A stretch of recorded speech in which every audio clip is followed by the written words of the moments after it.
Thank you, Madam Chairman. Good afternoon. I've got the task today of explaining to you how we've implemented operational guidance into the new Scottish Fire and Rescue Service. I say that because post or pre-April 2013, there was actually 8 fire services in Scotland. They all did the same things in a slightly different way. We sort of impacted upon national infrastructure in different ways, slightly different procedures. The operational guidance, as we've already discussed, was confused. So the brigades were all doing their own thing, all training to a different standard and all going about their operational business in their own way, but slightly different. Suddenly we effectively became one service. Now, I naively thought, as the Director of Operations for Strathclyde, the easy way to implement operational guidance in Scotland was to implement Strathclyde's operational guidance to all the other brigades. But that met with a big dull thud, because they actually believed that their guidance was better than whose guidance is best. So we had 8 former brigades all arguing after April 2013 as to whose operational guidance was the best. The reality of it was, none of it was probably up to date. Fortuitously, the National Operational Guidance Programme came along exactly at the right time for the Scottish Fire and Rescue Service.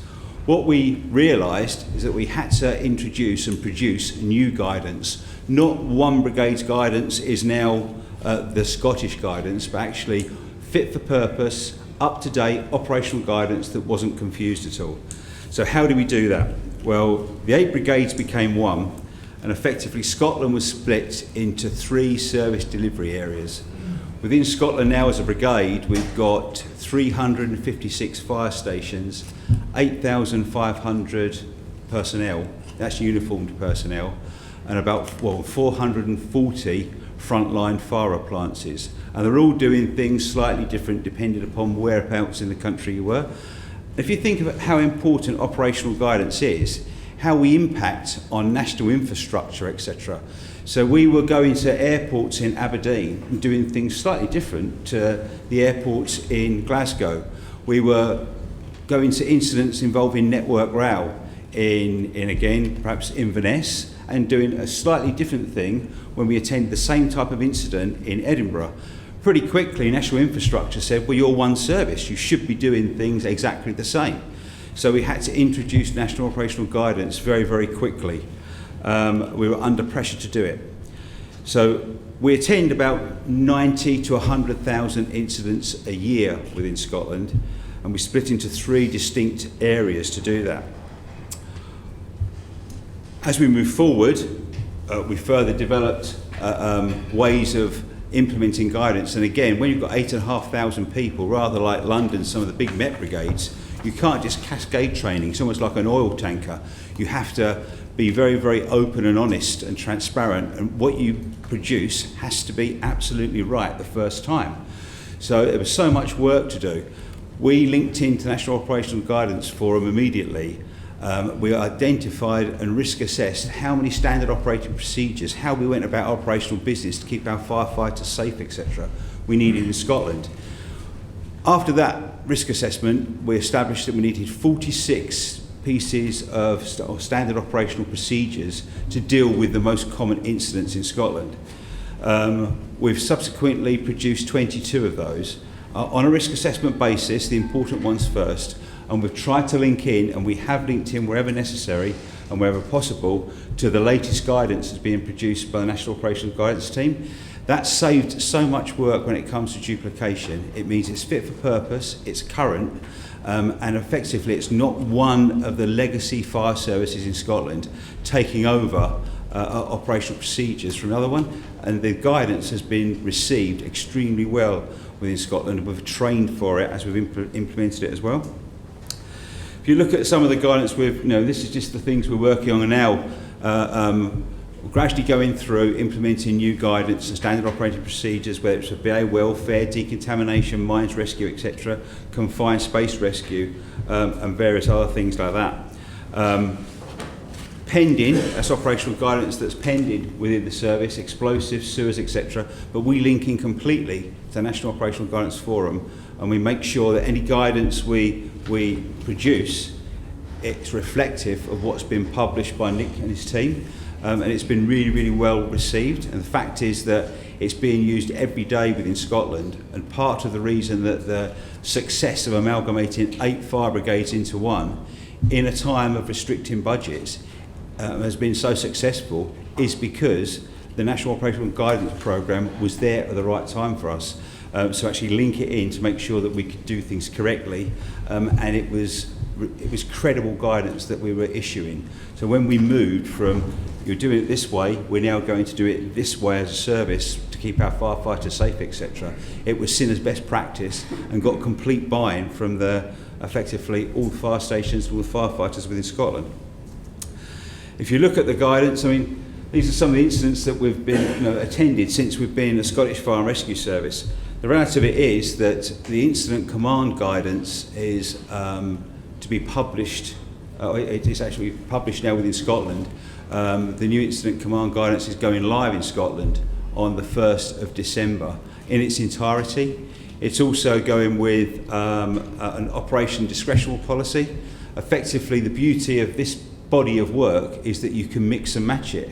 Fire services in the past, we used to have rigid guidance effectively, but the reality of it is when you pull up at an incident and you look at that type of incident, you don't have the guidance in the locker that says how to deal with a fairground and a factory next to it with a big wheel involved in fire.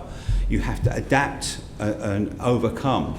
The beauty of this type of guidance is you can mix and match the guidance. So therefore, fires in the built environment, fires and firefighting, rescues, etc., you dip into it dependent upon the incident type that you attend, which has been really, really well received and understood completely. And an operational discretion policy that we're implementing in Scotland on the 1st of December effectively allows our personnel to work even out with guidance on occasion. If there's no guidance in place and you turn up to something that's so unusual, you effectively adapt and overcome, you risk assess it, you implement a plan of action to try and achieve satisfactory outcomes. But we're trying to empower our workforce that once they're effectively aware of the National Operational Guidance, then to work out with it, you have to be aware of it to know when you're working out with the guidance and put safety balances and checks in. Again, it's been really, really well received in Scotland. These are just some of the incidents that we've attended. The Clutha Bar, obviously where a helicopter crashed into a nightclub. Other incidents of interest, large spectacular fires. This particular fire here, when you talk about the value of guidance, this is the Glasgow School of Art. It's the Macintosh building. That particular building is estimated at £240 million. That's the estimate of the value of the building and its content. Unfortunately, it caught alight, and there was a rapid fire that was right in the heart of the building. It started in the basement, and within 3 minutes, it was through the roof. So from the basement, 6 floors up through the roof. We attended using the guidance effectively as an amalgamated brigade, and we extinguished the fire satisfactorily and saved about 90% of the building and 70% of the contents. The estimate of rebuilding is 30 to 40 million. But the reality of it is we saved, on estimate, £200 million on that one day.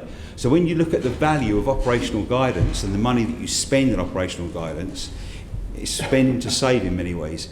If the operational crews have not got the latest correct guidance, how do they undertake their craft? How do they say it's quantifying actually the actions of the fire service, how by intervening and stopping, you prevent large fires from occurring by extinguishing small fires.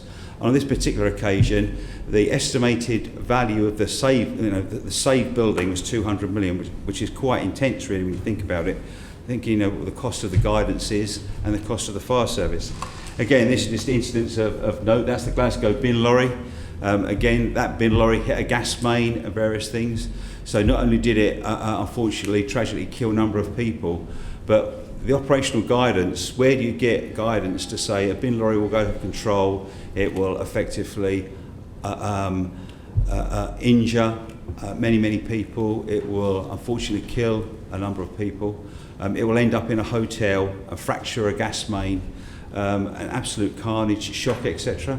What prepares your crews to attend that? It is having relevant operational guidance that you can mix and match and utilise. So really that's the story within Scotland. We are fully bought into the concept of operational guidance. It's been fantastic the way in which it's been implemented throughout the UK, but we've certainly seen the value of it. And for the amalgamation of the Scottish brigades to be so successful, it would never have happened without this programme, and effectively the money that's been spent on it has been well invested in the fire service for the future. Thank you.